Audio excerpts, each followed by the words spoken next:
சவுதியினுடைய அல்கசீம் நடக்கக்கூடிய முக்கியமான ஃபெஸ்டிவல் இது. இது எல்லா வருஷமும் நடக்குது. இந்த வருஷம் புரிதல் இருக்கக்கூடிய கிங் ஹாலித் கல்ச்சுரல் சென்டரில் தான் இது நடக்குது. இந்த கல்ச்சுரல் சென்டருக்கு நான் இப்போ தான் முதன் முறையாக வர்றேன். அது இப்போ வரக்கூடிய வாய்ப்பு கிடச்சிது. அப்படி நடக்கக்கூடிய என்ன ஃபெஸ்டிவல் இது, அதுவும் கசீமுக்கு இப்போ கசீமினுடைய முக்கியமான பிரத்யேகமான ஃபெஸ்டிவல் இது. அப்படின்ற போது நாம் இல்லாமல் இது இருக்குமா? கண்டிப்பாக இதில் என்ன நடக்குதுன்னு உங்களுக்கு காட்டுறக்காண்டி தான் வந்திருக்கிறேன். வழக்கம் போல் சவுதியுடைய பாரம்பரிய முறைப்படி காவா சாயை கொடுத்து நம்மளை வரவேற்கிறாங்க. அதோடு நம்ம உள்ளே நுழைஞ்சோம்னா அங்கே சரியான கூட்டம் இருக்குது. அதுலேயும் குறிப்பாக பெண்கள் கூட்டம் ரொம்ப அதிகமாக இருந்துச்சு.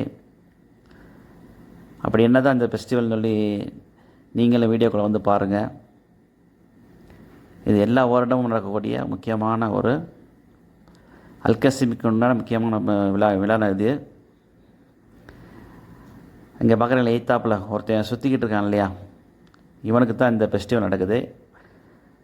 இப்படி சுற்றக்கூடிய இவன் யாருன்னு பார்த்தீங்கன்னா, இந்த அல்கசீமினுடைய ஒரு முக்கியமான குக்கி, அதாவது தின்பண்டம்.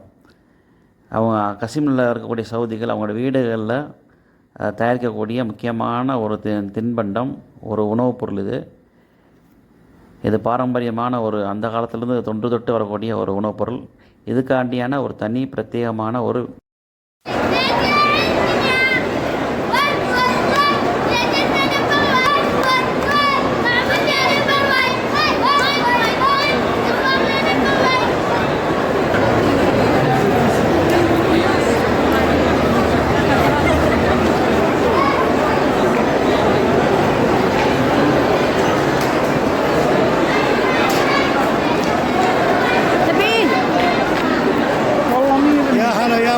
حياكم. هذا النسوان كليجا القصيم. نسوان وركن فور فاميلي. يو اندرستاند؟ ايوه. هذا شغل بيت، شغل ماما. حياكم الله يا انت ماما سوي شغل سوي ماما هذا. ايوه سوي من بيت هذا سوي بيت هذا. ايوه هاوس. هذا كان موجود قسيم بس موجود بريده قسيم. ايوه ما في كل سعودي هذا. لا ما في سعودي، هذا قسيم بس. هذا كليجا. هذا بحيا حياك.